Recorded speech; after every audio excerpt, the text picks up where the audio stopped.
Okay, so hello students, welcome to this lecture. So in this lecture, we will discuss about some special purpose diodes which consist of like Zener diode, light emitting diode, photodiode kind of things. Okay. So यहाँ से question पूछे जाते हैं, direct question छोटे छोटे पूछे जाते हैं, रिसेंट एग्जाम्स में कई बार पूछे गए हैं किसी ना किसी स्पेशल डायोड से. तो अल्टीमेटली जो वर्किंग है that depends upon the PN junction. अगर आपको रिवर्स बायस में और फॉरवर्ड बायस में उसमें कोई कंफ्यूजन नहीं है तो फिर ये बहुत आसान है. बस इसमें एक फंडामेंटल देखना है कि कैसे ऑपरेट होते हैं, क्या इनका कार्य है. ठीक है, सो शुरू करते हैं. मैं नोट्स भी शेयर कर देता हूं आपके साथ, आप साथ साथ नोट्स बना लें.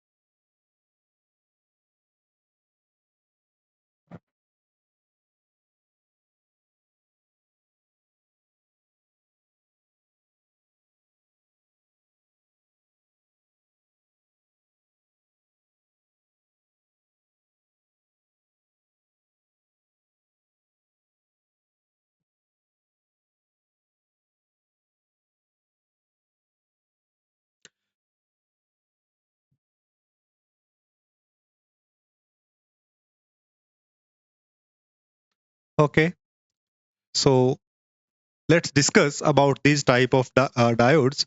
So first we will discuss about Zener diode. वैसे Zener diode हमने पढ़ लिया है, एक बार उसको बस थोड़ा सा पॉइंट वाइज समराइज कर लेंगे. Light emitting diode that is the LED, photo diode, tunnel diode, varactor diode and Shockley diode. So इनके बारे में हम एक बार बेसिक डिस्कशन करेंगे कि क्या इनकी वर्किंग है, कैसे वर्क करते हैं, अंडर विच कंडीशन, और क्या इनके यूजेस हैं. तो वो थोड़ा सा देखने की कोशिश करेंगे. यहाँ से छोटे छोटे क्वेश्चन पूछे गए हैं रिसेंट एग्जाम्स में. ठीक है, तो सबसे पहले जीनर डायोड का बना लो. ओके, सो जीनर डायोड का लिखो. देखो जीनर डायोड आपने पढ़ा कि Zener diode is a reverse biased mode diode, जो कि रिवर्स बायस में यूज होता है. उसके अलावा हैवीली डोप्ड होता है. So it is heavily doped diode to reduce the break down voltage. ये बात ध्यान रखो कि जब भी डोपिंग बढ़ती है, whenever the doping increase, so depletion layer becomes thinner and the voltage breakdown become lesser. और जब डोपिंग कम होगी तो डिप्लेशन लेयर थिक हो जाएगी और वोल्टेज ब्रेकडाउन बढ़ जाएगी. ये हमने लिखा भी था, इसको ध्यान रखना है. ठीक है, so to reduce the reverse breakdown voltage. अब इसकी रिवर्स ब्रेकडाउन वोल्टेज कम होती है, ये ध्यान रखना है. ठीक है, क्यों? क्योंकि इसमें हैवी डोपिंग होती है, due to the heavy doping. अब ये बात आपको क्लियर होगी कि डोपिंग होने से क्या होता है और डिप्लेशन लेयर क्यों बनती है. तो अगर डोपिंग ज्यादा होगी, so more number of electrons will be on the N side, more number of holes will be on that side, and जो इमोबाइल चार्ज कैरियर्स हैं वो कम रहेंगे, मोर विल कपल, तो डिप्लेशन लेयर है वो थिन हो जाएगी वहां पे. ठीक है, and when the zener diode is in the operated mode, मतलब जब ये रिवर्स बायस में वोल्टेज वीजेड से ज्यादा है, so it have almost constant voltage across it and hence can be used as voltage regulator, can be used as voltage regulator. तो ये बात जीनर डायोड से हमें ध्यान रखनी है कि जल्दी से लिख लो. ठीक है, आगे बढ़े. The next is light emitting diode. तो जैसा कि इसका नाम है लाइट इमिटिंग डायोड, की ऐसा डायोड जो लाइट इमिट करता हो under certain condition, that is the light emitting diode. तो पहली बात तो ये पता चल गई कि लाइट इमिट करता है, ना कि लाइट अब्जॉर्ब करता है. ठीक है, so it is a light emitting diode which is LED. Okay, तो एलईडी हमेशा फॉरवर्ड बायस में वर्क करती है. Okay, it works under the forward bias, forward bias में वर्क करेगी. एलईडी आप देखते हैं nowadays in every instrument we are expecting कि एलईडी हमें मिलती है. लाइट कोई कोई लाइट सोर्स है, या कोई इंडिकेटर्स हैं, या कोई और डिवाइसेस में कोई इंडिकेशन है कि कहीं पे चार्जिंग ऑन है तो कोई लाइट इमिट, लाइट ब्लिंक होती है, चार्जिंग ऑफ है तो कुछ है, ये प्रोसेस हो रहा है. तो वो all are the LEDs of different colours, कि किसी पर्टिकुलर कंडीशन में ये लाइट ये इमिट करेगी. सो फॉर एग्जांपल आपके फोन में भी देख सकते हो या टीवी स्क्रीन्स में देख सकते हो, बोर्ड्स में देख सकते हो कि भाई स्विच ऑन है, लाइट इसमें आई है तो there is an indicator. So all are based upon the LEDs nowadays, क्योंकि इनका पावर कंजप्शन कम होता है, लाइफ है वो लॉन्ग होती है. So that is the main reason for using the LEDs. Okay, and now शुरू में तो एलईडी का जो इन्वेंशन था उसके बाद तो इसको एज एन इंडिकेटर ही यूज किया जाता था, but nowadays after so many advantages you can see कि इन द इल्यूमिनेशन जो अच्छे लाइट सोर्सेज हैं उनमें भी couple of LEDs are together and they are giving a good illumination. So LED वहां भी यूज होती है, ठीक है. So it gives off visible light when operating under the forward bias. तो forward bias में होती है, visible light हमें मिलती है. It can produce different colors. ये different color emit कर सकती है based upon कि किस material से मिलके बनी है. Because अब देखो ये आपने पढ़ा होगा, हमने डिटेक्टर्स में भी डिस्कशन किया है, सिंटिलेटर डिटेक्टर्स वगैरह, कि कोई भी जो सिंटिलेशन है या लाइट इमिट हो रही है उसका एक बेसिक फिनोमिना यही है कि किसी ना किसी तरह से कोई ट्रांजिशन हो रही है और उससे जो फोटोन निकल रहा है वो एक पर्टिकुलर वेवलेंथ का है और वो वेवलेंथ किसी रीजन में लाई कर रही है जिसकी हमें लाइट मिलती है. यही प्रिंसिपल होता है. अब यहाँ पे जब हम डायोड की बात कर रहे हैं, पीएन जंक्शन की बात कर रहे हैं, तो ट्रांजिशन होना, अपवर्ड ट्रांजिशन डाउनवर्ड ट्रांजिशन होना किसका है? इलेक्ट्रॉन और होल का. तो ये हमने एक थोड़ा सा डिस्कशन किया था सबसे पहले लेक्चर में, डायरेक्ट बैंड गैप सेमीकंडक्टर और इनडायरेक्ट बैंड गैप सेमीकंडक्टर. उसमें आपने देखा था कि जो डायरेक्ट बैंड गैप सेमीकंडक्टर है उनके बीच में जब रिकॉम्बिनेशन होता है इलेक्ट्रॉन और होल का, तो दे लाइज एट द सेम के वैल्यू और वहां से फोटोन इमिट होता है. लेकिन दूसरी तरफ जो इनडायरेक्ट सेमीकंडक्टर थे उनमें था कि सेम के वैल्यू पे नहीं होता है और जो एनर्जी लूज होती है वो वाया हीट होती है, फोन ऑन कोलिजन्स के साथ होती है. तो ये चीजें हमने डिस्कस की, उसी का यूज यहाँ पे होता है, ठीक है.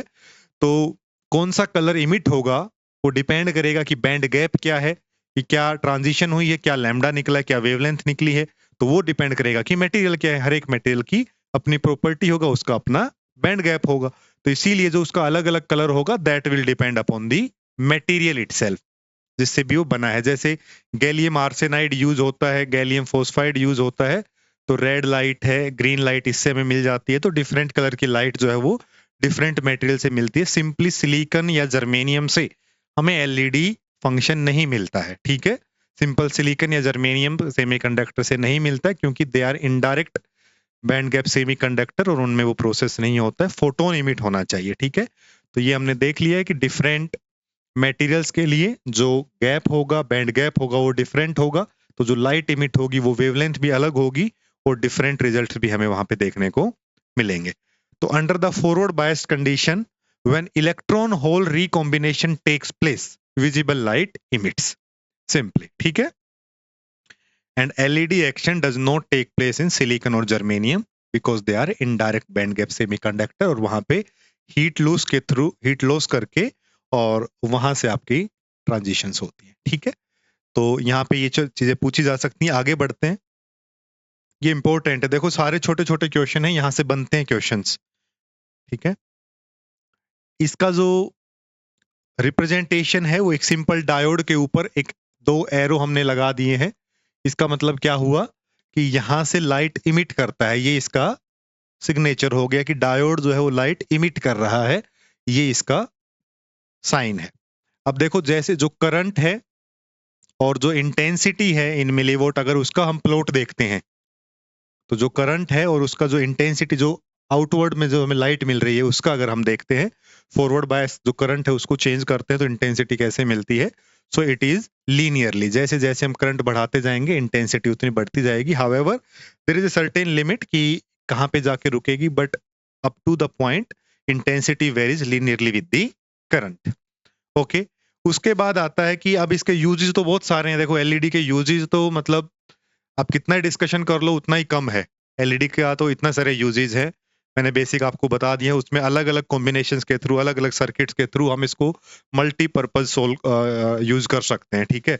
लेकिन जो बेसिक बेसिक हमारे एग्जाम पॉइंट ऑफ व्यू से इंपॉर्टेंट है उनमें से एक है मल्टी कलर एलईडी. कि मल्टी कलर एलईडी कैसे यूज करते हैं, कि अब देखो भाई एक पर्टिकुलर मटेरियल अगर उसमें लगा हुआ है तो वो एक पर्टिकुलर वेवलेंथ हो गया, उसका फिक्स बैंड गैप हो गया, दूसरा अलग हो गया. तो ऐसे करके तो हमें हर एक पर्टिकुलर एलईडी से एक पर्टिकुलर कलर मिल रहा है। लेकिन अगर हमें कोई ऐसा सर्किट बनाना है जिससे हमें मल्टी कलर चाहिए तो क्या कर सकते हैं? तो मल्टी कलर एलईडी का मतलब क्या हुआ? ऐसी एलईडी जो एक मल्टी कलर इमिट करती हो। सो a LED that emit one color when forward biased and another color when reverse biased. अब कहोगे सर वो तो फॉरवर्ड बायस में ही वर्किंग करती थी, तो रिवर्स बायस में कैसे होगा? तो सर्किट को ऐसे बनाया गया, चलेगी फॉरवर्ड बायस में ही। देखो सर्किट क्या बनाया गया, कैसे रिप्रेजेंट किया, यहाँ पे वोल्टेज है, ये एक लोड है, वो ठीक है, to make the safe contact between the voltage and the diode, यहाँ पे एक रेजिस्टेंस है। उसके बाद इसको कपल किया गया पैरेलली, एक ऐसे लगाया गया है और एक उल्टा करके लगाया गया है डायोड, और यहां से वापस इसको ग्राउंड कर दिया गया। अब होगा क्या, जैसे ही फॉरवर्ड बायस साइकिल होगी मान लो, या सिंपली फॉरवर्ड बायस यहाँ पे दिया, तो जैसे ही फॉरवर्ड होगा तो ये वाला डायोड है, ये कंडक्ट कर जाएगा, ये डायोड कंडक्ट कर जाएगा। इसका मान लो ये गैलियम आर्सेनाइड का था या जो भी था, इससे मान लो रेड लाइट निकलनी थी, तो रेड आपको मिल रही है वहां पे, और ये वाला जो है ऑफ हो जाएगा, तो इधर से करंट जो है वो नहीं जाएगा। दूसरी कंडीशन में जैसे रिवर्स बायस होगा, तो रिवर्स बायस कंडीशन में ये वाला ऑफ हो जाएगा, ये ऑन कर जाएगा, तो जैसे ये ऑन करेगा तो इस वाली लाइट इमिट कर जाएगी। तो ये हो गया फॉरवर्ड और रिवर्स बायस में। अब अगर हम इसके साइकिल को, फॉरवर्ड बायस और रिवर्स बायस की पोलैरिटी को काफी फास्टली चेंज करें, तो ये जो कलर्स है ये भी मिक्स होके बाहर आने लगेंगे, ठीक है? तो रेड प्लस, फॉर एग्जाम्पल कोई और कलर आप देख सकते हो, वो मुझे ध्यान नहीं है, लेकिन रेड और ग्रीन मिलके कोई अलग कलर आपको तीसरा कलर प्रोड्यूस कर सकता है अगर साइकिल बहुत फास्टली चेंज हो रहा है तो, ठीक है? कि आपको उसको ऑब्जर्व नहीं कर पा रहे हो कि एक बार ऑफ होके फिर ऑन हुआ, नहीं, fast polarity changing, in that case तो दोनों कलर मिलके एक नया कलर प्रोड्यूस कर सकते हैं, इसलिए उसको मल्टी कलर एलईडी कहा जाता है। तो ठीक है, 2 डायोड इसमें यूज होंगे। बात समझ में आ गई? लिख लिया है ना? एक जो एग्जाम्पल है, ये कई बार पूछा जाता है एग्जाम में, ये जो 7 सेगमेंट, आपने वैसे तो कभी ना कभी एक्सपेरिमेंट्स में अपने बीएससी में या कहीं पे ये देखा होगा, 7 सेगमेंट वाला एक बेसिक्स एक्सपेरिमेंट होता था। तो ये वाला देखो, ये 7 सेगमेंट वाला, ये 7 सेगमेंट एलईडी होती है, इसमें 7 एलईडी लगी हुई हैं, और इनको इस हिसाब से लगाया जाता है कि जैसे अगर आपको कहेंगे कि जैसे ए बी सी डी ये लिख लो, उसके बाद आपको कहे कि अगर आपको 7 बनाना है, 7 विजिबल करना है, तो कौन कौन सी डायोड से, कौन कौन सी एलईडी है वो ऑन होंगी। तो 7 के लिए देखो ये हो जाएगा, राइट? अगर मान लो हम कहें 3 बनाना है, तो 3 के लिए ये ऐसे हो जाएगा, 8 के लिए ये ऐसे हो जाएगा। तो ऐसे करके इसको 7 सेगमेंट सर्किट बोलते हैं, जिसमें ये A B C D E F G तक हम लगाते हैं, ठीक है? तो ये इसका एक छोटा सा एग्जाम्पल है, लेकिन एलईडी के example you know nowadays there are so many examples for LEDs. Okay, आगे बढ़ो। So next is photodiode. Photodiode, ये थोड़ा सा ऐसे समझ सकते हो इसको ध्यान रखने के लिए कि फोटोडायोड है वो एलईडी का उल्टा है। एलईडी जो है वो लाइट इमिट करती है, और फोटोडायोड है वो लाइट को अब्जॉर्ब करता है। Photodiode, so photon plus diode kind of thing, कि फोटोन के एक्शन से वो डायोड चल रहा है। You can think like this, okay? तो इसमें क्या होगा देखो, it is A reverse bias PN junction. Photodiode किस में काम करेगा? रिवर्स बायस में। It is A reverse bias PN junction of silicon और जर्मेनियम। ये सिलिकॉन और जर्मेनियम का ही होगा, हो सकता है, क्योंकि इसमें आपको उसके बैंड गैप से कोई लेना देना वहां पे नहीं है कि लाइट इमिट हो। आपको सिंपली क्या करना है कि जनरली जो पहले अगर सिंपल डायोड था उसमें रिवर्स बायस हमने लगाया था, तो हमने देखा था कि वहां पे जो थर्मली जनरेटेड इलेक्ट्रॉन होल थे वो माइनॉरिटी करंट में रिस्पॉन्सिबल थे, ठीक है? लेकिन किसी तरह से अगर हम उसमें और इलेक्ट्रॉन होल पेयर जनरेट कर दें, तो हमें करंट में थोड़ा इजाफा मिल सकता है, थोड़ा सा इनहैंसिंग मिल सकती है। तो फोटोन, जो बाहर से जो फोटोन डायोड पे गिरे, so it may help in creating more electron and hole pairs which can increase the reverse current. तो ये फोटो डायोड की वर्किंग है, ठीक है? So in which reverse current increased when the junction is exposed to light. Junction को जब light से expose किया जाता है तो रिवर्स करंट फिर हमें देखने को मिलेगा, क्योंकि इलेक्ट्रॉन होल पेयर वहां पे जनरेट होंगे due to the energy submitted और deposited by the external photon. बात समझ में आ गई? So this reverse current is directly proportional to the intensity of the light falls on it. कि जो करंट हमें मिल रहा है रिवर्स करंट, देखो एक बार तो सैचुरेट हो गया था, जो बाहर जो थर्मली जनरेटेड का था वो तो मिल चुका है। अब जो रिवर्स करंट मिलता चला जाएगा that is directly proportional to the intensity of the light which is falling on the diode. तो जितनी इंटेंसिटी वहां से बढ़ती रहेगी उतना करंट हमें इधर एक्स्ट्रा मिलता रहेगा, तो डायरेक्ट रिलेशन रहेगा उनके बीच में। ठीक है, देखिए नॉर्मल डायोड था, अंडर रिवर्स बायस में थर्मली जनरेटेड इलेक्ट्रॉन और होल्स होते हैं, लेकिन अगर फोटो डायोड है उसको रिवर्स बायस किया गया तो ये जो फोटोन बाहर से एनर्जी डिपॉजिट कर रहे हैं, so more electron hole pairs will be there and hence more reverse current will be there. बात समझ में आ गई? इसका जो रिप्रेजेंटेशन है that is given by this, तो उसमें एलईडी से लाइट बाहर जा रही थी, इसमें लाइट जो है वो अंदर की तरफ आपको दिख रही है। ठीक है,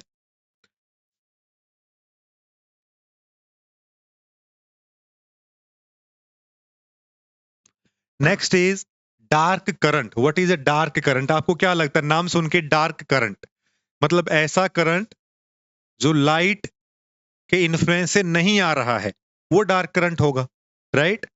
तो लाइट के इन्फ्लुएंस आएगा वो तो फिर इल्यूमिनेटेड करंट हो गया, राइट? तो इसका मतलब जो डार्क करंट है वो जब तक आपकी कोई भी इंटेंसिटी ऊपर से पीएन जंक्शन पे नहीं गिरी उससे पहले का जो करंट है। तो देखिए, the reverse current when no light falls on it is known as dark current.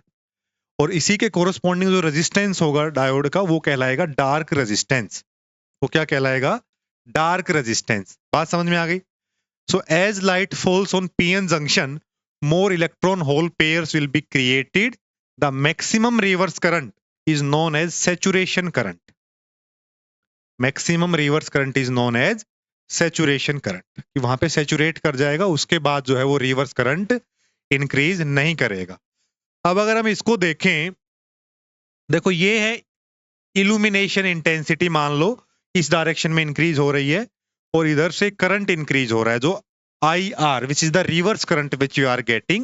So if more illumination is there, it is increasing linearly. More will be the illumination, more will be the reverse current. But yes, reverse current will saturate at a certain point. Okay? और IR is equal to M into E. यहाँ पे जो ये E है ये represent कर रहा है इल्यूमिनेशन को, इल्यूमिनेशन की इंटेंसिटी को। तो इसका मतलब it is directly proportional to E and this M is known as sensitivity of the photodiode. की फोटोडायोड कितना सेंसिटिव है, जब उस पर कोई रेडिएशन गिरती है तो कितना करंट प्रोड्यूस करता है, वो एक पर्टिकुलर डायोड की प्रॉपर्टी हो गई, उसकी कैरेक्टरिस्टिक हो गई। इसको कहा जाता है सेंसिटिविटी ऑफ फोटोडायोड। ठीक है जी, आगे बढ़ते हैं।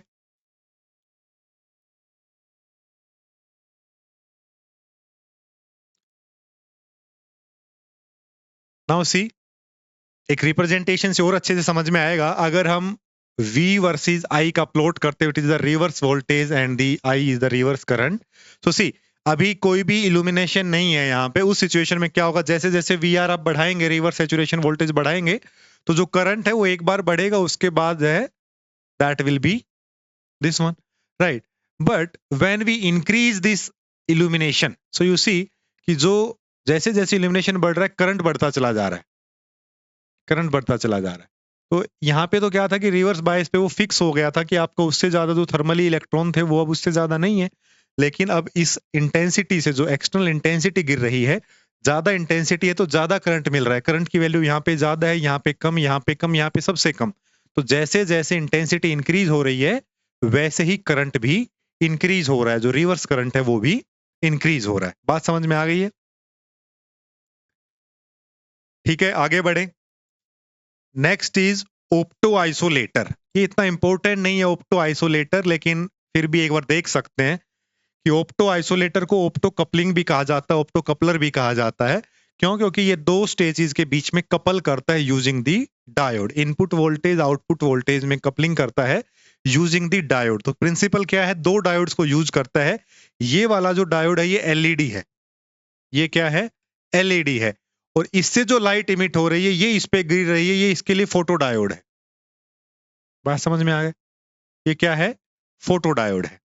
ये एलईडी है और ये फोटो डायोड है। तो एलईडी है तो ये फॉरवर्ड बायस्ड है, और अगर ये फोटो डायोड है तो ये रिवर्स बायस्ड है।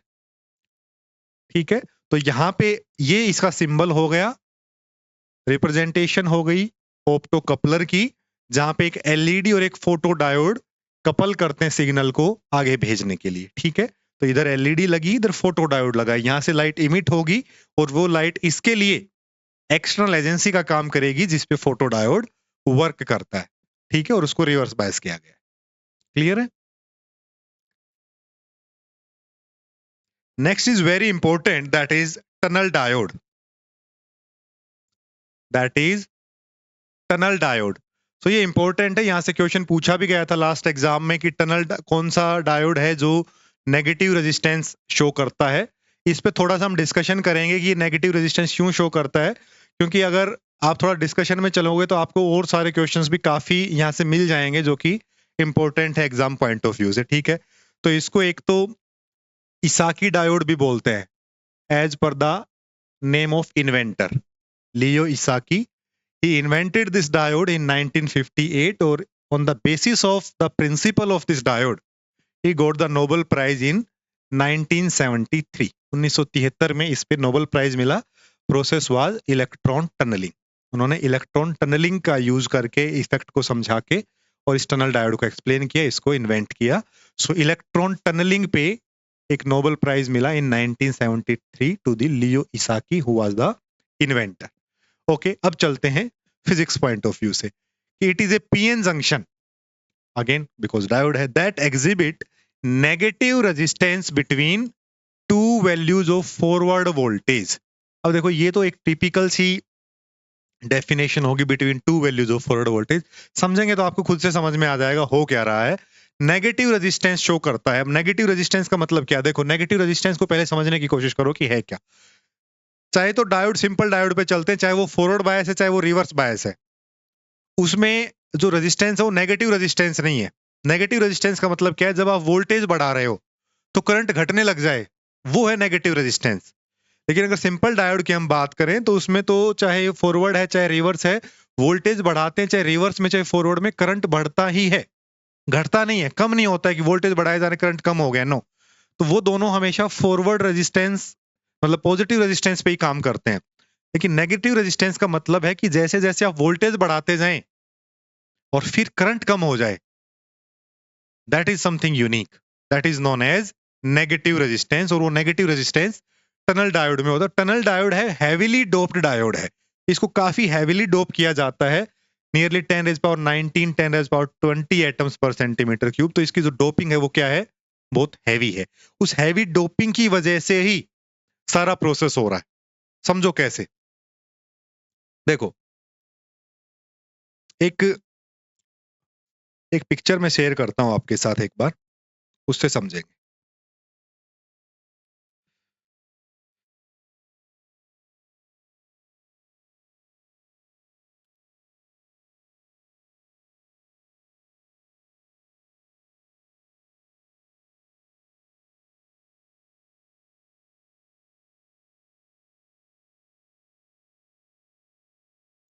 ये समझने की कोशिश करते हैं एक बार।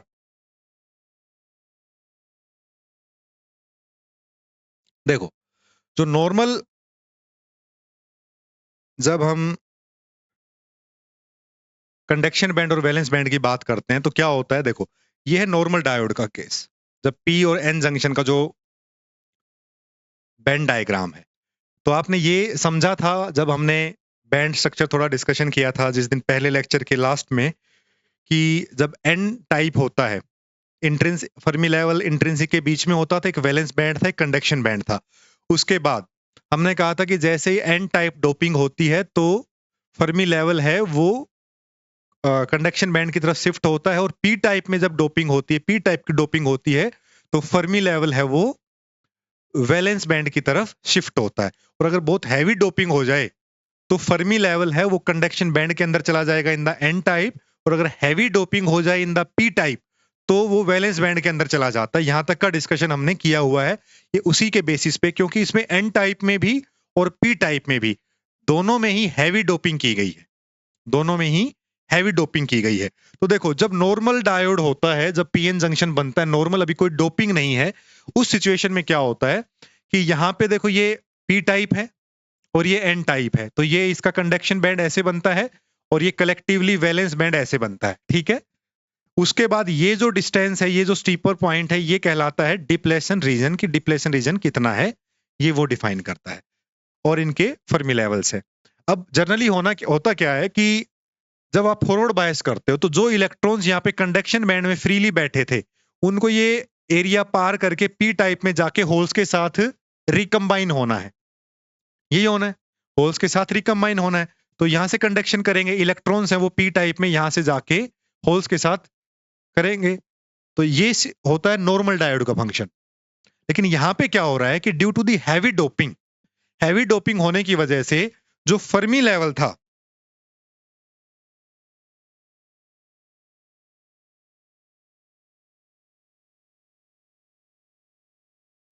जो फर्मी लेवल है, देखो ये वैलेंस बैंड है और ये कंडक्शन बैंड है, ये ईसी है और ये ईवी है। ये जो डोटेड वाला है ये फर्मी लेवल है। तो फर्मी लेवल है वो कंडक्शन बैंड के अंदर घुस चुका है इधर से, और इधर आ चुका है ये ईवी के अंदर। तो यहां पे एक ओवरलैपिंग हो रही है।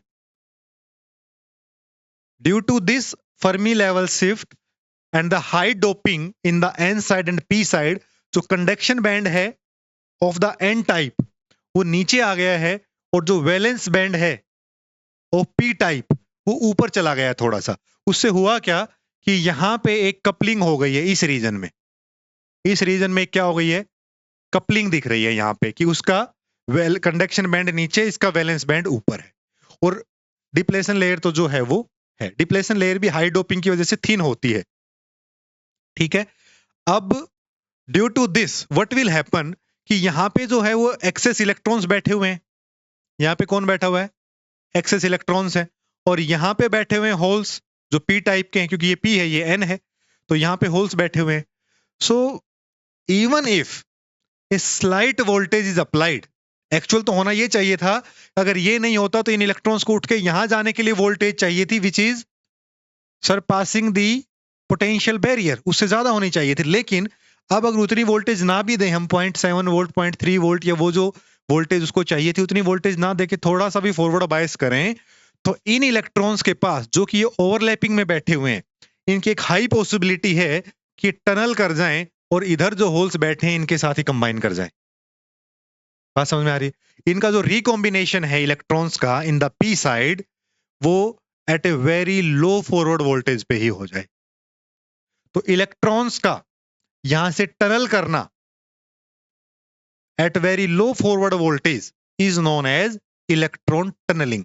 हुआ क्यों? क्योंकि बहुत सारे इलेक्ट्रॉन्स एक्स्ट्रा हो गए हैं, बहुत सारी डोपिंग हो गई है, तो number of electrons are very high. तो बहुत सारे इलेक्ट्रॉन्स है वो पहले से ही टनल करके इधर जाते जा रहे हैं, तो टनलिंग होती जा रही है, रिकम्बिनेशन होता जा रहा है, करंट आपको मिलता जा रहा है वहां पे, even at the very low forward voltage, जो कि नहीं होना चाहिए था। ये किसने किया? ये हाई डोपिंग ने किया।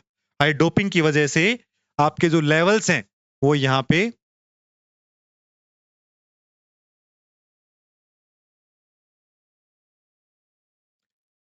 पे ओवरलैप कर गए हैं, ठीक है। ये ईवी थोड़ा ऊपर आएगा, ऐसे है ये, like this, okay. So here is the overlapping, you can see. और इलेक्ट्रॉन्स में tunnel from here to here, यहां पे इलेक्ट्रॉन्स टनल कर जाएंगे, उनकी वजह से आपको करंट मिलेगा, वो कहलाएगा टनल करंट। वो क्या कहलाएगा? टनल करंट कहलाएगा। लेकिन नेगेटिव रेजिस्टेंस से बात शुरू हुई थी, वो क्यों होगा? देखो, अब लिख बाद में लेना, पहले समझ लो एक बार, ठीक है। मैं बता दूंगा क्या क्या लिखना है, टेंशन मत लो उस बात की। नाउ फॉरवर्ड वोल्टेज को बढ़ाते हैं, तो जैसे ही फॉरवर्ड वोल्टेज बढ़ती है, डिप्लेशन लेयर पहले ही कम थी एक, तो अब फॉरवर्ड वोल्टेज क्या करती है, फॉरवर्ड बायस क्या करता है, डिप्लेशन लेयर को और थिन करता है और रिड्यूस करता है। तो डिप्लेशन लेयर है वो थिन होने लगती है, और दूसरी तरफ जो इलेक्ट्रॉन्स टनल कर रहे थे वो भी अब रिकॉम्बाइन होते होते होते होते कुछ इलेक्ट्रॉन्स जो है वो कम हो गए हैं उधर, जो कंसंट्रेशन है वो भी अब, जो पहले जितने एक्सेस इलेक्ट्रॉन्स थे वो अब रिकम्बाइन हो रहे हैं। तो इसका मतलब इससे होगा क्या कि जैसे ही वोल्टेज बढ़ेगी, जैसे ही वोल्टेज बढ़ने लगेगी फॉरवर्ड वोल्टेज, तो ये जो लेवल ईसी है एन टाइप का, और ये जो ईवी है, इनमें सेपरेशन आने लगेगी, थोड़ी सी दूर होने लगेंगे, लेकिन not at just increase. Just increase पे तो अब थोड़ा नीचे तक था, उसके बाद और वोल्टेज बढ़ाएंगे, बहुत अच्छी कपलिंग होगी, तो करंट और बढ़ेगा। लेकिन हो क्या रहा है कि समझिए, जैसे पहले बहुत नीचे तक कपल हो रहा था ऐसे, अब हो रहा है कि और ऊपर जा रहा है, तो कपलिंग अच्छी तो बन रही है, लेकिन वो कपलिंग अच्छी इसलिए नहीं कि और वोल्टेज बढ़ाएंगे तो कपलिंग अब मिसअलाइंग हो सकती है। तो थोड़ी वोल्टेज तक तो, थोड़ा बढ़ाने से लेके और थोड़ी एक मेजरेबल वोल्टेज तक तो अच्छा करंट मिलेगा। तो वो तो हो गया कि वोल्टेज बढ़ी तो करंट बढ़ा, पॉजिटिव रेजिस्टेंस कहलाया। लेकिन जैसे ही वोल्टेज आप और बढ़ाते हो, तो यहां पे देखो मिस अलाइनमेंट होना शुरू हो गया है, ये लेवल ऊपर उठना शुरू हो गया है और ये लेवल नीचे आना शुरू हो गया है। दूसरी तरह से ऐसे समझें कि जो इलेक्ट्रॉन्स भाग भाग के टनलिंग कर रहे थे, जो इजीली अवेलेबल थे टनलिंग के लिए, अब वो उतने नहीं है।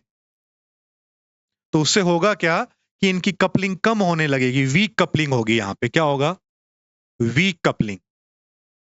और वीक कपलिंग होगी तो टनलिंग कम होगी, और टनलिंग कम होगी तो टनल करंट कम मिलेगा। और टनल करंट कम मिला तो क्या हुआ? आप कह रहे हो कि जी हमने वोल्टेज 100 से 300 बढ़ा दी है, तो और ऊपर चला गया, अब तो बिल्कुल टनलिंग नहीं होगी, यहाँ पे नो टनलिंग हेयर। इससे अच्छा क्या होगा? इस वोल्टेज पे जैसी वोल्टेज बढ़ेगी वो टनल को तो छोड़ेंगे और यहां से ही चले जाएंगे ऊपर, क्योंकि हाई वोल्टेज पे डिप्लेशन लेयर बहुत थिन हो चुकी है, of the order of nanometre और एंगस्ट्रॉम। तो उस पॉइंट ऑफ टाइम पे इनके लिए यहां से यहां टनल करने की कोई कोई उसका सिद्धांत नहीं है। वो यहां से यहां जाना प्रेफर करेंगे, जो कि एक नॉर्मल डायोड करता है, जो कि एक नॉर्मल डायोड करता है। नॉर्मल डायोड यही तो करता था, इधर से ऊपर भेजता था। तो फिर ये नॉर्मल डायोड की तरह बिहेव करने लगेगा। इसका मतलब क्या होगा? वो जो रीजन जब कंडक्शन बैंड और वैलेंस बैंड की कपलिंग टूटने लगी थी, वहां से लेके और जब कंडक्शन बैंड खुद से ही कंडक्ट करने लग गया, उस रीजन के बीच में करंट डिक्रीज हो रहा था। एक बार जब ये सिचुएशन बन गई, तब तो फिर दोबारा वो नॉर्मल डायोड बन गया, टनल करंट कम हो गया, फिर फॉरवर्ड करंट मिलने लगा। फिर क्या मिलने लगा? फॉरवर्ड करंट, टनल करंट कम हो गया। शुरू में सिर्फ टनल करंट ही मिल रहा था, तो जो नेगेटिव रेजिस्टेंस है वो टनल करंट की वजह से ही हमें मिलता है। उस टाइम पे फॉरवर्ड करंट है ही नहीं। बाद में जो हमें करंट मिलता है वहां पे टनल करंट नहीं है, फॉरवर्ड करंट ही है सिर्फ, जहां पे नॉर्मल डायोड हो रहा है। आई होप चीजें क्लियर हुई होंगी। ठीक है, तो आगे बढ़ते हैं। अब आप लिख सकते हो थोड़ा सा, ठीक है। टनल डायोड का ये तो आपने लिख लिया था कि नेगेटिव रेजिस्टेंस होता है। अगर ये बैंड डायग्राम देखो, एग्जाम पॉइंट ऑफ व्यू से इतना इंपॉर्टेंट नहीं, लेकिन समझने के लिए बहुत जरूरी है कि हो क्या रहा है। ठीक है, और छोटे क्वेश्चन बन भी सकते हैं, ऐसा भी नहीं है कि नहीं बनेंगे, थ्योरेटिकल क्वेश्चन यहाँ से बन भी सकता है। ओके, तो ये नॉर्मल डायोड के लिए बना लो, इसमें थोड़ा गैप शो कर सकते हैं। उसके बाद आप लिखेंगे कि due to the heavy doping, due to the heavy doping depletion region is narrow और very thin which is of the order of nanometre और एंगस्ट्रॉम। ये छोटा क्वेश्चन भी बन सकता है कि कितना थिन होता है, of the order of nanometre और angstrom. So concentration of impurity in the tunnel diode is 1000 times greater than the, ये तो कोई इतना important नहीं है, this number is an important number. Okay, for a normal diode when forward bias is, क्या लिखा है ये, when forward bias is more than potential barrier, electron from N side migrate toward the P side. ये normal diode में होता है, जब forward bias में नी वोल्टेज से ज्यादा चले जाते हैं। इन टनल डायोड, इन टनल डायोड, ये बात जो मैंने समझाया है उसी को थ्योरेटिकली लिखा हुआ है, आप भी लिख सकते हो। In tunnel diode valence band and conduction band of N type are lower than the valence band and conduction band of P type. ठीक है, high difference in the energy level are there, therefore conduction band of n type material overlaps with the valence band of p type material। तो आप एक बात लिख सकते हो यहाँ पे, एग्जाम पॉइंट ऑफ व्यू से लिखना चाहो तो, या जैसे भी, कि conduction band of n type material overlaps with valence band of p type material. So depletion width is very small, therefore electron can directly tunnel, electron can directly tunnel through it into p side। और यहाँ पे recombine हो जाएगा, यहाँ पे holes ज्यादा है, वहां पे इलेक्ट्रॉन्स ज्यादा है, टनलिंग हो जाएगी, दोनों सेम लेवल पे हैं। Tunnelling can take place at very small values of voltage, बहुत ही स्मॉल वैल्यूज पे मिल सकती है। और एक ये भी होता है कि अगर वोल्टेज अप्लाई ना करे तो भी क्या टनल करंट मिलेगा, तो नेट टनल करंट वहां पे नहीं मिलता है। उसका कारण भी होता है कि थोड़ी बहुत टनलिंग होगी, लेकिन वो अपोजिट डायरेक्शन में होगी, इधर से होल इधर आएंगे, इधर से इधर इलेक्ट्रॉन जाएंगे, तो वो जो करंट है वो अपोजिट इधर भी जाएगा, तो नेट करंट नहीं मिलेगा। इसीलिए थोड़ी सी वोल्टेज वहां पे जरूरी है, ताकि वो एक डायरेक्शन दे सके करंट को। अदरवाइज वो रैंडम हो जाएंगे, होल्स इधर इलेक्ट्रॉन्स इधर, तो दोनों तरफ टनलिंग करेंगे तो फिर कुछ मिलेगा नहीं, right.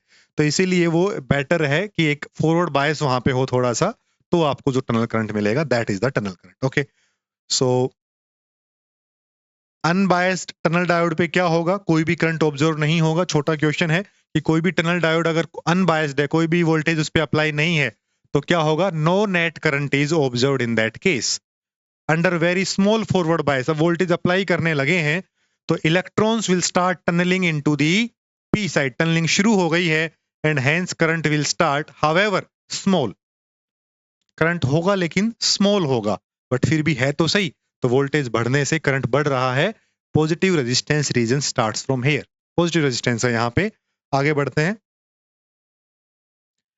Applied voltage is now increase, applied voltage को बढ़ाते हैं, so more electron and holes will migrate, जितने हो सकते होंगे, क्योंकि कपलिंग अभी इतनी ब्रेक नहीं हुई है और इतनी हाई वोल्टेज हमने अप्लाई भी नहीं किया, थोड़ा ट्यून किया है उसको, ठीक है। Hence current will further increase, so good coupling of conduction band and valence band will be there, and maximum current will be at this stage. तो ये कोई पर्टिकुलर वोल्टेज नहीं है, to avoid a particular number because that will depend upon certain specification, हमने एक बोल दिया है कि हाई से और वेरी हाई के बीच में एक पॉइंट है जहां पे कपलिंग अच्छी होगी और एक बार करंट को मैक्सिमम लेके जाएगी, और ये करंट कौन सा है, टनल करंट है, ठीक है। Now further increase in the voltage will be there, hence misalignment of conduction band and valence band starts. अब कंडक्शन बैंड और वैलेंस बैंड दूर होने लगे हैं, overlapping will decrease and hence current will be there but less because tunnelling is now less. जितना जितना tunnelling दूर होती जाएगी, जितना जितना बैंड जो है वो दूर होते जाएंगे, तो टनलिंग अचानक तो खत्म नहीं होगी, लेकिन धीरे धीरे कम होने लगेगी। तो टनल करंट अब गिरने लगा है, हम वोल्टेज बढ़ा रहे हैं, टनल करंट गिर रहा है, वोल्टेज बढ़ा रहे हैं, टनल करंट गिर रहा है। इसका मतलब it is A negative resistance reason, it is A negative resistance reason. तो यहां से नेगेटिव रेजिस्टेंस शुरू हो गया है। आगे बढ़ते हैं। Now there is large increase in the voltage. So large increase in the voltage में क्या होगा? In the large increase in voltage, ये जो कपलिंग थी खत्म हो चुकी है और इलेक्ट्रॉन्स हैं वो डायरेक्टली अब यहां से अपना ट्रांजिशन करेंगे और एक नॉर्मल डायोड की तरह वो काम करेगा। अब आते हैं सबसे पहली डेफिनेशन पे, जो हमने कहा था कि एक ऐसा डायोड है, एक ऐसा पीएन जंक्शन डायोड है जो दो वोल्टेज पॉइंट्स के बीच में नेगेटिव रेजिस्टेंस शो करता है। वो दो वोल्टेज पॉइंट कौन से, देखो इस ग्राफ से समझने की कोशिश करते हैं। ये वोल्टेज है जो बाहर से अप्लाई कर रहे हैं और ये करंट है, ये करंट है। तो देखो शुरू में टनल करंट यहां से इंक्रीज हुआ, टनल करंट इंक्रीज हुआ, थोड़ी थोड़ी वोल्टेज बढ़ती जा रही थी, टनल करंट बढ़ता गया बढ़ता गया बढ़ता गया, एक बार मैक्सिमम तक हिट किया।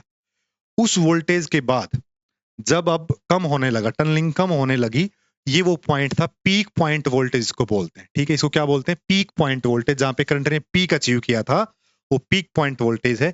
उसके बाद अब नेगेटिव रेजिस्टेंस रीजन है तब तक जब तक इलेक्ट्रॉन ने खुद से कंडक्शन यहां से यहां शुरू नहीं की थी। तो अब ये वाला जो रीजन है, ये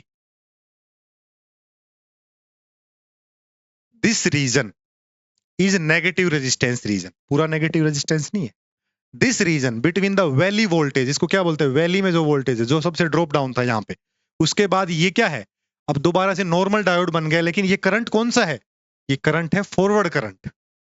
टनल करंट तो यहाँ पे जीरो हो चुका है अब, लेकिन ओवरऑल जो डायोड से हमें तो करंट से मतलब था, राइट। हमें तो करंट से मतलब है ना कि करंट कैसा आ रहा है। तो पहले ओवरऑल करंट हमारे पास टनल का था, अब ओवरऑल हमारे पास फॉरवर्ड का है, लेकिन करंट है। तो हमारे पास करंट के जो दोनों कॉम्बिनेशन है, tunnel current plus forward current, वो आते हैं, कभी टनल आ रहा है कभी फॉरवर्ड आ रहा है। तो ultimately we are more interested into कि डायोड जो है वो करंट कैसे दे रहा है। बोलते हैं ना क्रिकेट में जब खेलते हैं कि रन आने चाहिए, चाहे बैट से आए, चाहे पैड से आए, चाहे बाई के आए, रन आने चाहिए, ultimately that will be good for the team. तो इसी तरह से करंट आना चाहिए, हमें करंट से मतलब, वो डायोड कैसे दे रहा है उससे मतलब नहीं है, राइट। तो टनल करंट यहां तक आया, उसके बाद जो है करंट वो बढ़ता चला गया। ओके, सो ये नॉर्मल हो गया। तो ये वाले दो दो पॉइंट थे कि भाई जो दो वोल्टेज पॉइंट्स हैं उनके बीच में नेगेटिव रेजिस्टेंस शो करता है, वो ये दो वोल्टेज पॉइंट है, पीक पॉइंट और वैली पॉइंट। तो आई होप अब आपको टनल डायोड है वो क्लियर होगा कि टनल डायोड होता क्या है। ठीक है, आगे बढ़े। तो चीजें लिख ली हैं आपने। टनल डायोड पे पिछली बार क्वेश्चन पूछा था कि नेगेटिव रेजिस्टेंस के लिए कौन सा डायोड एग्जिबिट करता है, टनल डायोड, जिनर डायोड, ऐसे करके ऑप्शन थे। तो क्वेश्चन तो बेसिक ही पूछते हैं, लेकिन समझने के लिए जरूरी है कि किसमें क्या होता है। ठीक है, आगे बढ़ते हैं।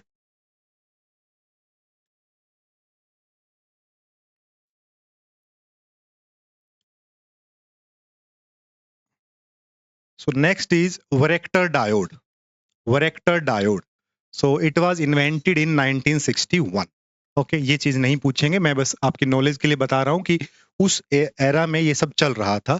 और वरेक्टर डायोड को कैसे याद रख सकते हैं, इसका मतलब है varying capacitor, varying plus capacitor. तो ये जो इसको वेरेक्टर बोल लो या वेरी कैप बोल लो, ये इसका नाम हो गया। जैसे आजकल होता है ना, हैशटैग यूज करते हैं लोग, आजकल चला हुआ है ना ट्रेंड कि हैशटैग यूज करते हैं कुछ कुछ जो शादी से पहले लोग करते हैं। For example Vineet plus Aditi, Viditi, Vikas plus Radhika, Vidhika. तो ऐसे जो हैशटैग्स यूज करते हैं, तो उसी तरह से आजकल डोमेस्टिक हो गया है हैशटैग, ये कॉमर्शियल हैशटैग है कि varying plus capacitor. Varicap भी नाम है इसका और वेरेक्टर भी नाम है, तो अलग अलग दोनों दोनों हैशटैग इसने अप्लाई किए हैं। ठीक है, और हैशटैग वाला जो है वो जैन जी के जो लोग हैं वो आजकल ज़्यादा यूज करते हैं, तो वो तो इसमें एंजॉय कर रहे हैं खूब।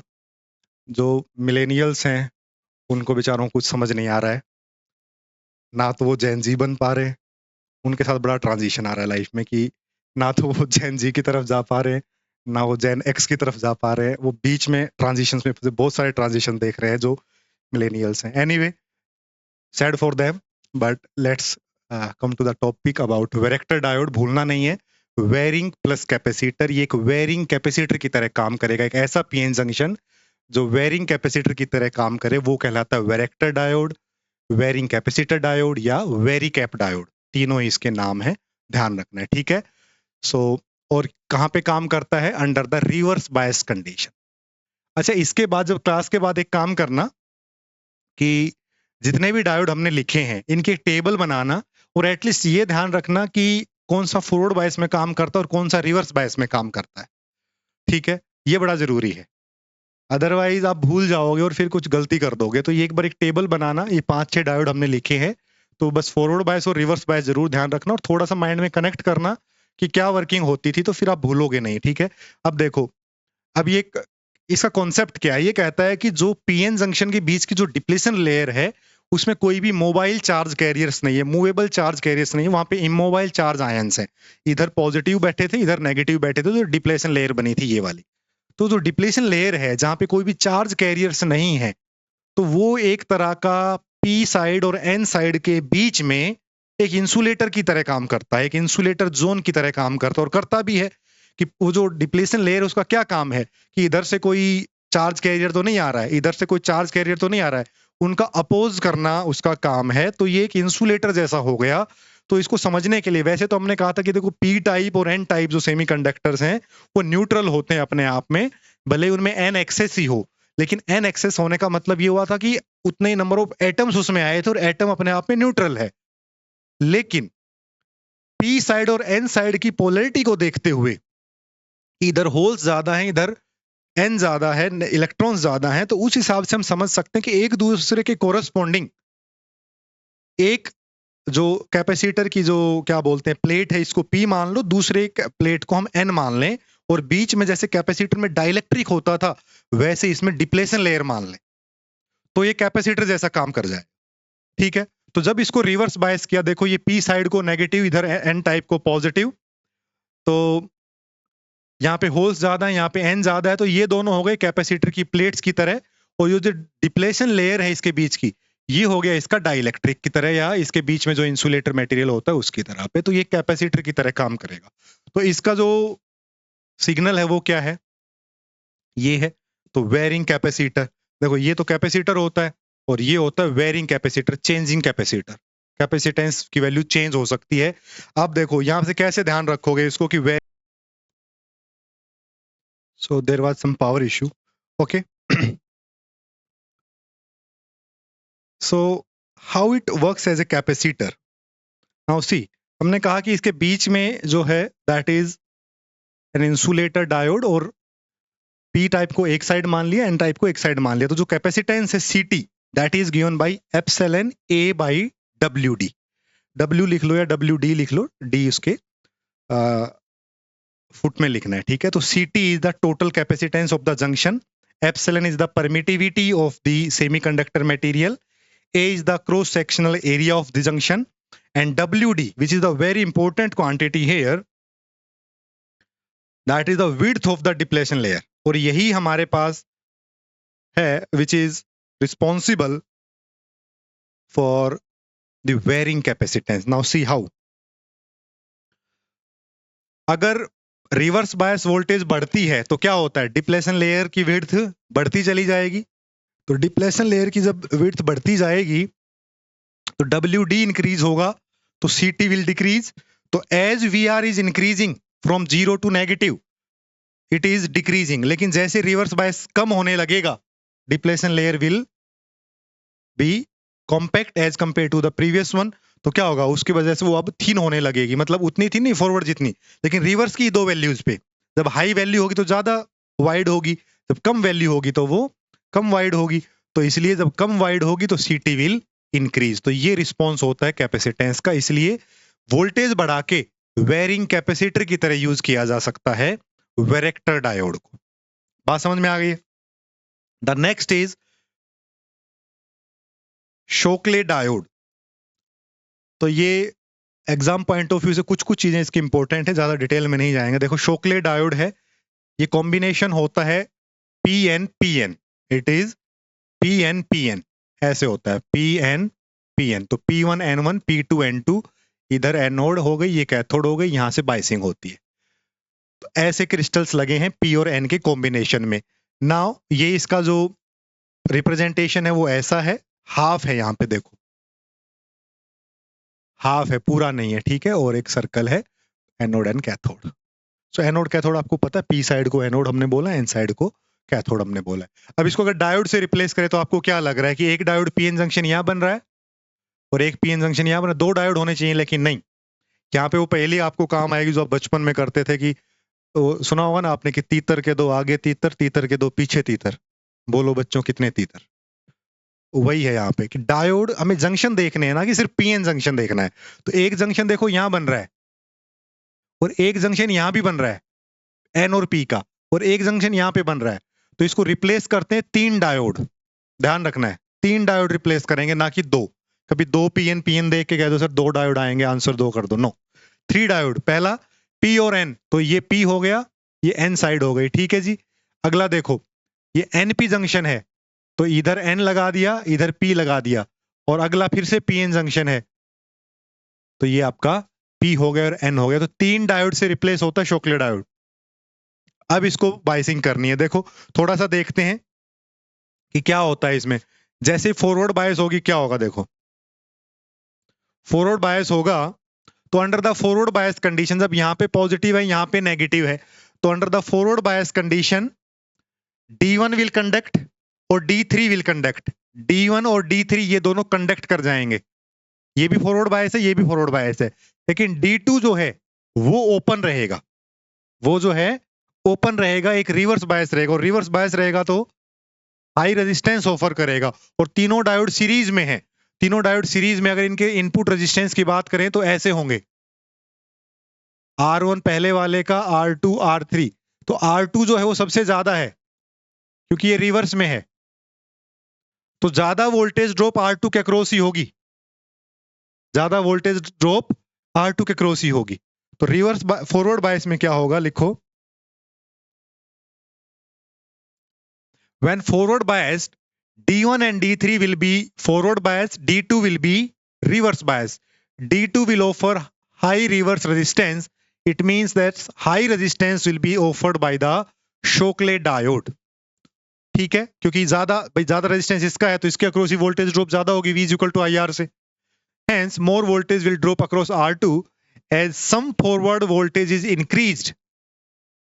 अब फॉरवर्ड वोल्टेज आप बढ़ा रहे हैं, बड़ा इंपॉर्टेंट पॉइंट है ये, जब फॉरवर्ड वोल्टेज आप और बढ़ाएंगे ब्रेक डाउन अकर अक्रॉस D2, क्योंकि D2 के लिए तो रिवर्स का काम कर रहा है, तो आप फॉरवर्ड बढ़ाओगे तो D2 के लिए वो रिवर्स का काम करे, तो D2 जो है वो ब्रेक डाउन पे चला जाएगा।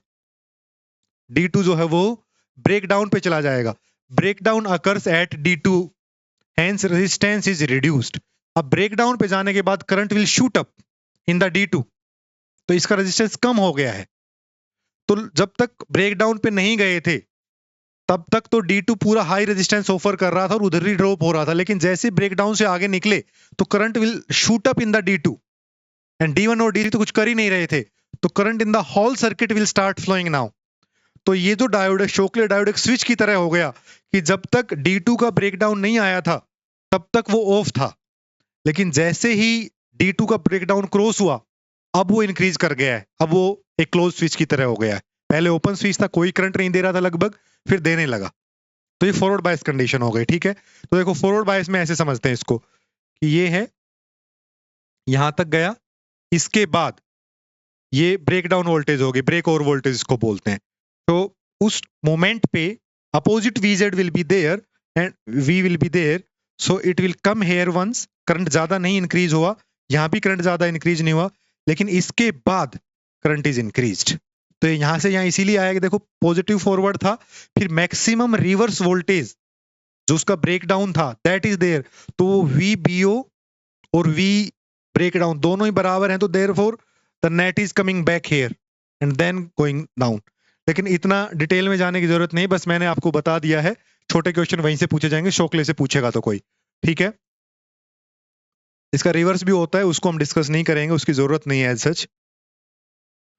और रिवर्स बायस में क्या होगा, रिवर्स बायस जब होगा तो सिर्फ D2 कंडक्ट करेगा, D1 और D3 जो हैं, D1 और D3 हैं वो अब रिवर्स बायस हो चुके हैं, क्योंकि D2 फॉरवर्ड बायस हो चुका है। Hence reverse breakdown of D1 and D3 will be there. अब दोनों का ब्रेकडाउन होगा, दोनों का ब्रेकडाउन होगा तो यही दोनों डोमिनेट करेंगे, तो ये तो कोई करंट देंगे नहीं है, सच बहुत प्रैक्टिकल करंट तो नहीं देंगे, क्योंकि जब ब्रेकडाउन भी होगा तो उसके बाद इनके थ्रू होगा, तो D2 ही बचा सिर्फ एक फॉरवर्ड बायस वाला, तो एक नॉर्मल करंट वहां पे मिलेगा। ठीक है, so will reach at a certain point and hence current will increase rapidly and heat produce by this current could ruin the setup as well. कि D1 और D3 दोनों ब्रेकडाउन पे जाने के बाद जितना वो करंट शूट अप करेगा और वो जो करंट हीट प्रोड्यूस करेगा that may damage the diode as well. तो इसलिए रिवर्स बायस में इसको उस पॉइंट से ज्यादा नहीं पुश करना चाहिए जहां पे दोनों के ब्रेकडाउन चले जाएं। हाँ, फॉरवर्ड बायस में यू कैन डू कि एक ब्रेकडाउन हो रहा है, so that will be useful in the forward bias under the condition after the break over voltage appears. ठीक है जी, तो अब समरी देख लो इसकी क्या है, वही आपके लिए इंपॉर्टेंट है मेनली, तो शोकले में तो so it acts like a switch as long as the forward voltage is less than the break over voltage, high resistance is there and switch is open. However, after that very low resistance will be there and hence the Shockley diode will work as a closed switch. बात समझ में आ गई? तो ये है शोकले diode की कहानी। अब आपको क्या करना है, आपको करना है एक काम, यहाँ पे बनाएंगे एक टेबल, उस टेबल में लिखेंगे इधर डायोड का नाम और इधर लिखेंगे उसकी बाइसिंग कंडीशन। बाइसिंग कंडीशन लिख लेना, एक कॉलम और बना लेना रिमार्क्स का, तो आपको ध्यान रहेगा।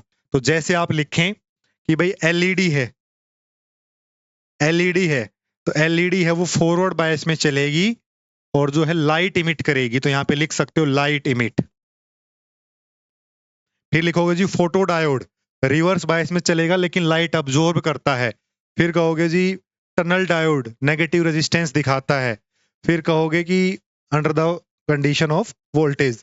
उसके बाद कहोगे वैरेक्टर डायोड वेरिंग कैपेसिटर है, विड्थ बढ़ती है घटती है depending upon the reverse voltage. और फिर शोकले डायोड, 3 डायोड होते हैं पीएन के फॉर्म में और ऐसे यूज किए जाते हैं। ठीक है, फॉरवर्ड में ये होता है, रिवर्स में ये होता है, ऐसे करके एक एक रिमार्क लिख लेना और ये लिख लेना। पूरे लेक्चर का क्रक्स यहाँ पे आ जाएगा और उसमें कोई लोभ मत करना कि रिमार्क एक ही पॉइंट का लिखना है, स्पेस बना के स्मार्टली लिख लेना, ताकि आप एक बार पढ़ने के बाद फिर उस टेबल पे ही फोकस करो और एग्जाम टाइम पे वो टेबल ही काम आए आपको। ठीक है ना? So this is all for this lecture. I hope आपको समझ में आया होगा, और कोई भी डाउट होगा तो आप पूछेंगे, नहीं तो पढ़ेंगे, इसको अच्छे से रिवाइज करेंगे। और अब हमने जो डायोड को पढ़ लिया, पीएन जंक्शन के फंक्शनिंग को पढ़ लिया, उसकी प्रॉपर्टीज को पढ़ लिया, बेसिक्स पढ़ लिए है. Now we are ready to move into the concept of transistors. Okay, तो फिर हम ट्रांजिस्टर शुरू करेंगे. लेकिन देखो, अगर हम डायरेक्ट ट्रांजिस्टर शुरू करते तो आपको बहुत प्रॉब्लम आने वाली थी. आपको इतना क्लैरिटी नहीं मिलती, इतना डिस्कशन पीएन जंक्शन पे, forward biasing, reverse biasing, forward current, saturation current, reverse saturation current, जो भी कुछ है इन सब पे डिस्कशन का मौका नहीं मिलता, और वो थोड़ी सी फिर मुश्किलें होती है आपके लिए. तो ये दोनों लेक्चर हैं, ये एक दो कॉन्सेप्ट मान के कर लो कि पहले तो हमें समझना है ताकि हमारा आगे का जो सफर है वो स्मूथ रहे, और दूसरा क्योंकि कुछ पता नहीं होता सरकारों का कि कौन सा क्वेश्चन छोड़ा हुआ है, फिर भी पूछ ले तो आप मना नहीं कर पाओगे उस कंडीशन में कि हमसे डायोड क्यों पूछा. भले डायोड सिंपली ना मेंशन हो, बट दे कैन आस्क, तो फिर क्या होगा उससे. तो बेटर है कि दो लेक्चर हैं, they will be fruitful for the concept as well as for the exam point of view. Okay, so bye bye, have a good time. In case of any doubt, please feel free to discuss. Bye bye.